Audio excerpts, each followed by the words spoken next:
이 영상은 EBS 강의에 대한 선생님의 보충 설명 영상입니다. 제시문을 중심으로 정리해 드리겠습니다. 먼저 수능 특강 독서 50페이지 인문예술 1 부분입니다. 우리가 비문학 제시문을 분석할 때는 문단별 핵심 내용을 찾는 연습이 매우 중요합니다. 그래서 매 수업 시간 이후에 공통 과제물이 나갈 겁니다. 안내한 바와 같이 리로를 통해 과제를 제출해 주시기 바랍니다. 자, 그러면 문단별 핵심 내용을 함께 정리해 보도록 하겠습니다.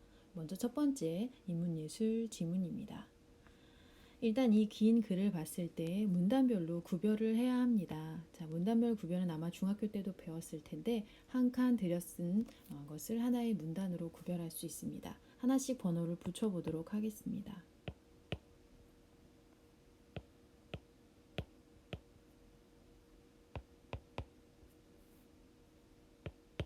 이 글은 5개의 문단으로 구성되어 있죠.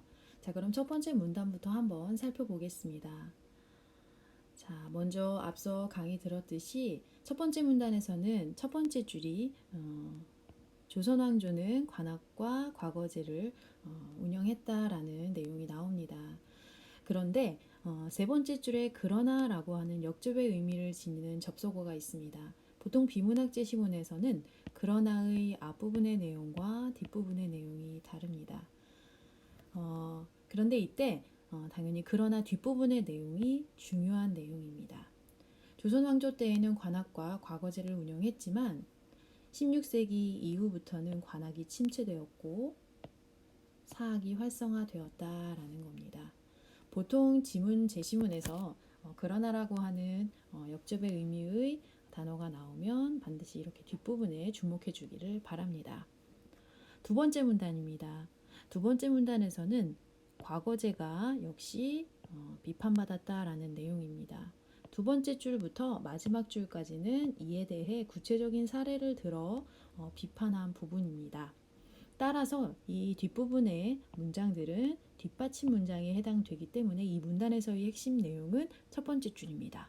과거제가 비판받았다. 하지만 이 내용은 처음 나온 내용은 아니죠. 이것은 첫 번째 문단에 나온 내용의 반복입니다. 자, 세 번째 문단으로 가겠습니다. 과거제가 폐단이 있었고 관악이 침체되면서 반기의 유형어는 새로운 대안을 제시합니다. 그게 바로 공거제였습니다. 세 번째 문단에서는 공거제의 특징을 설명하고 있죠. 가장 큰 특징은 여기 네 번째 줄, 하나, 둘, 셋, 넷, 다섯 번째 줄이네요. 다섯 번째 줄에 나오는 양반과 평민을 대상으로 했다는 점입니다. 이것은 신분 격차 없이 대등하게 인지를 등용했다라는 뜻입니다.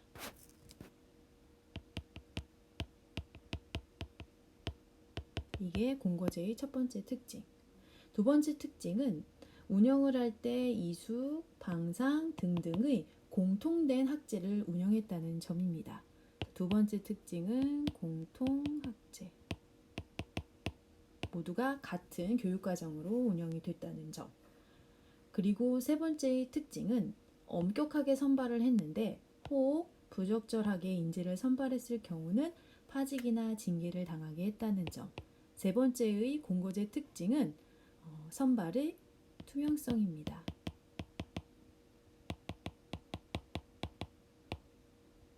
이게 바로 과거제의 폐단과 문제점들을 해결하기 위해 유형원이 주장한 공거제의 특징입니다. 네 번째 문단으로 가면 이러한 공거제는 재정적인 뒷받침이 필요하다라고 이야기합니다. 그러기 위해서 유형원이 주장한 게 바로 토지개혁안인 균전제였습니다. 그래서 이 뒤의 문장들은 균전제의 특징을 설명하고 있습니다. 이것은 토지의 국유화를 주장하고 있고 골고루 재분배해야 한다고 유형원은 생각했습니다. 특징적인 것은 특히 재분배할 때 선비를 우대하고 선비에게 더 많은 토지를 분배해야 한다라고 그는 주장했죠. 그러다 보니 다섯 번째 문단에서는 그 개혁안 자체가 기득권의 세력에 반대에 막혀서 실현되지 못했다라는 한계를 지닙니다. 근데 여기 보니까 또 하지만이 등장했죠. 뒷부분의 내용을 주목할 필요가 있습니다. 비록 공거제가 실현되지는 못했지만 조선의 현실을 분석했고 정치 제도에 반영하려고 했기 때문에 가치가 있다, 의의가 있었다. 이 부분은 후대에 미친 영향으로 우리가 분석을 할 수 있겠죠. 그래서 이 제시문의 경우에는 첫 번째 문단에서는 조선시대에는 관악과 과거제가 운영이 되었지만 침체되었고, 두 번째 문단은 첫 번째 문단에 대한 부연으로서 과거제의 문제점이 등장했고, 이에 대한 해결책으로 세 번째 문단에 유형원은 공거제를 주장했다. 그래서 공거제의 특징 세 가지를 세 번째 문단에서 설명하고 있었습니다. 네 번째 문단, 이러한 공거제의 실현을 위해서는 재정적 뒷받침이 필요했고 그래서 주장한 것이 균전제였지만 다섯 번째 문단, 너무 파격적인 그런 제도였기 때문에 당시 기득권 세력에 막혀 실현되지 못했지만 주목할 만한 의의가 있다라는 정도로 이 제시문을 분석할 수 있습니다. 이 제시문이 수능에 출제된다면 사용된 개념이 무엇인지를 살펴볼 필요가 있겠죠. 이 제시문에서 중요한 개념, 단어 무엇이 있을까요? 한번 이야기해 봅시다. 그렇죠. 과거제. 과거제도, 또 과거제의 문제점,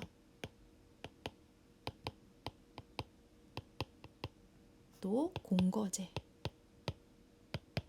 그리고 균전제. 이러한 개념들을 우리가 파악해야 합니다. 비문학 지문은 지금 54페이지, 50 앞부분이죠. 50페이지에 있었던 제시문이 그대로 나오지는 않습니다. 하지만 여기에 사용된 지금 살펴봤었던 이러한 개념들을 다른 제시문을 통해서 출제될 수 있기 때문에 반드시 알아두셔야 합니다. 자, 그럼 이번에는 두 번째 인문예술 지문을 살펴보도록 하겠습니다. 54페이지 인문예술 2입니다.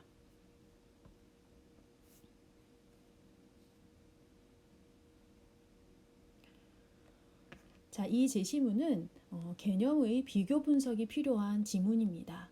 서로 다른 개념의 단어를 비교하는 문제는 반드시 출제될 수 있는데 각 문단별로 핵심 내용을 함께 찾아보도록 합시다. 자, 먼저 문단별로 번호를 붙입니다.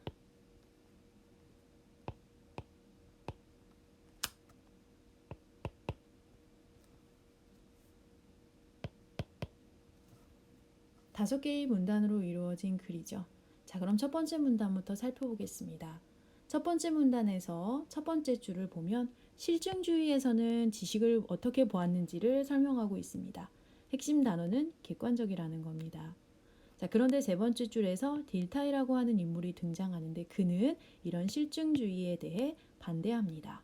그러면서 정신과학과 자연과학을 구분했다라고 이야기하고 있습니다. 첫 번째 문단의 끝부분에서는 딜타이와 같은 맥락으로 베르그송이라고 하는 인물에 대한 이야기를 합니다. 그러면서 두 번째 문단은 베르그송의 견해를 구체적으로 설명하고 있습니다. 베르그송은 사물을 인식하는 방법이 두 가지다라고 보고 있죠. 하나는 분석, 하나는 직관. 나머지 문장들은 분석과 직관이라는 두 개의 개념을 비교 분석한 내용입니다. 특히 여기에서 두 번째 줄을 보면 가령이라고 해서 소설의 인물 파악에 대해서 예로 들어 설명하고 있습니다. 예시의 설명 방법을 들고 있음을 알 수 있죠. 자, 여기 보면 두 번째 문단의 세 번째 줄입니다. 작가가 인물에 대해 이야기하는 것은 인물을 상징적으로 표시하는 기호에 불과하며 주인공에 대한 그만큼의 관점을 내게 제공해 주는데 이 분석이라고 하는 것은 상징과 관점과 관련이 있다라고 합니다. 자, 여기에서 우리가 소설의 인물을 파악할 때는 내가 이미 알고 있는 인물, 즉 소설 속의 인물이 아닌 외적 인물을 통해서 소설의 인물을 파악해 본다라는 겁니다. 그러다 보니 그 상징은 역시 불완전한 표상일 수밖에 없다라고 이야기합니다. 그러나 역시 그러나가 또 등장을 했네요. 직관은 그렇지 않다는 겁니다. 직관은 소설의 주인공과 내가 합치돼서 경험하는 감정이다라고 얘기합니다. 그러면서 이것은 인물의 고유한 것, 즉 본질적인 구성, 이것은 내적인 것이다 라고 이야기하고 있습니다. 자, 요걸 좀 더 간단히 정리해 보면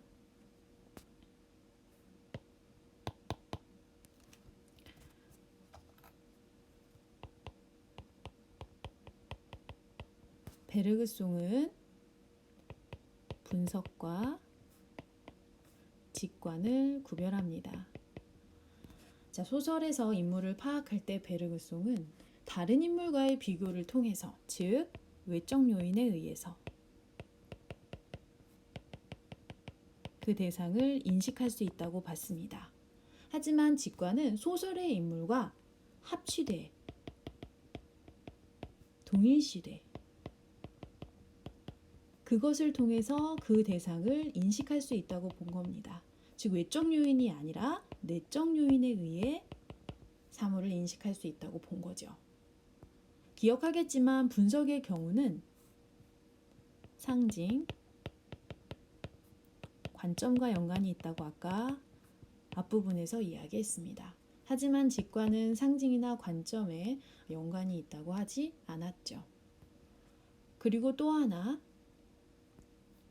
분석의 경우는 불완전한 표상이다 라고 이야기했습니다.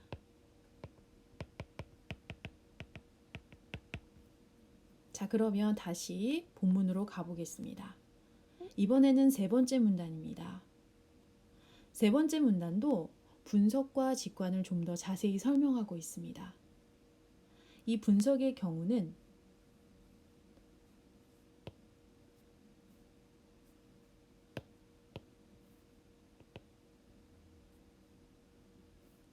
대상의 독특한 것은 결코 알 수 없다라고 합니다.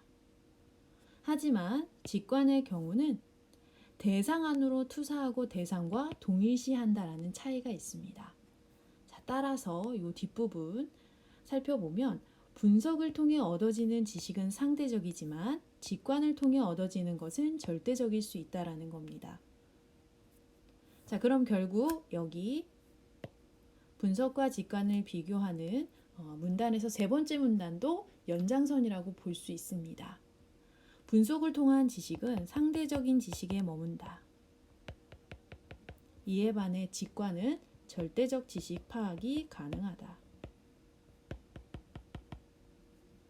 라는 점입니다. 자, 이번에는 네 번째 문단입니다. 한편. 보통 우리가 제시문에서 한편이라고 이야기하면 이때는 화제를 전환할 때 사용합니다. 인식은 직관에서 분석으로 옮겨갈 수 있지만 분석에서 직관은 갈 수 없다. 인식이라고 하는 것은 직관에서 분석으로는 갈 수 있지만 분석에서 직관으로는 갈 수 없다는 겁니다. 그 이유가 있다. 첫 번째 이유는 분석은 보편적 개념 틀에 있기 때문에 개별적인 요소를 살펴볼 수 없다는 겁니다. 분석 자체가 보편적인 것에 갇혀 있기 때문에 개별이 가지고 있는 고유한 특징, 본질에는 나갈 수 없다는 뜻입니다. 또 하나의 두 번째, 분석에서 직관으로 갈 수 없는 이유는 개념이라고 하는 것은 한 대상의 부분이 아니라 인위적인 요소라서이다 라는 겁니다. 자, 그럼 여기에서 부분과 요소라는 게 어떤 차이가 있는지 살펴볼 수 있겠죠. 자, 그것은 여기 다음 페이지에 나옵니다. 부분이라는 것은 대상 안에 함축된 전체를 의미한다. 이 얘기는 부분은 전체의 모습을 모두 가지고 있기 때문에 부분만 보면 전체를 짐작할 수 있다는 뜻입니다. 이에 반해서 요소는 대상 전체를 함축할 수 없다고 봅니다. 따라서 이때의 개념이라고 하는 건 요소이기 때문에, 즉 부분이 아니기 때문에 전체의 요소를 살펴볼 수 없다는 뜻입니다. 마지막 다섯 번째 문단입니다. 다섯 번째 문단의 첫 번째 줄은 분석과 직관의 관계를 이야기합니다. 이것은 서로 대립적인 관계, 성격을 지니고 있다라는 점입니다.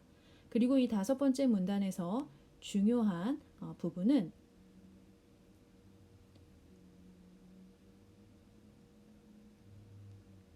형이상학은 실제를 분석하는 대신 직관한다.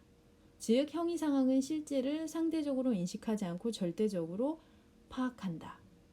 이에 반해 실증 과학의 수단이 되는 분석은 이라는 점입니다. 즉, 분석이라는 것은 실증 과학의 수단이 된다는 것. 이에 반해 직관은 형이상학으로 나갈 수 있다는 점입니다.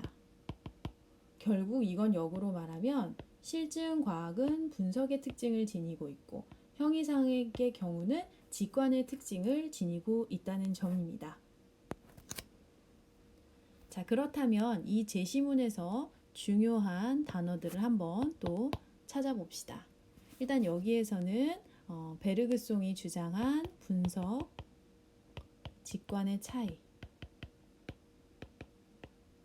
그리고 형이상학, 실증주의 등등의 개념이 중요합니다. 우리가 보통은 비문학 제시문을 볼 때 EBS에 나온 제시문을 분석하고 문제를 풀면 이것으로 수능 준비가 끝이라고 생각하지만 절대 그렇지 않습니다. 제시문에 등장하고 있는 개념들을 반드시 이렇게 파악해 놓고 그리고 배경 지식을 위해 관련 정보들을 검색할 필요가 있습니다. 오늘은 여기까지 하도록 하겠습니다.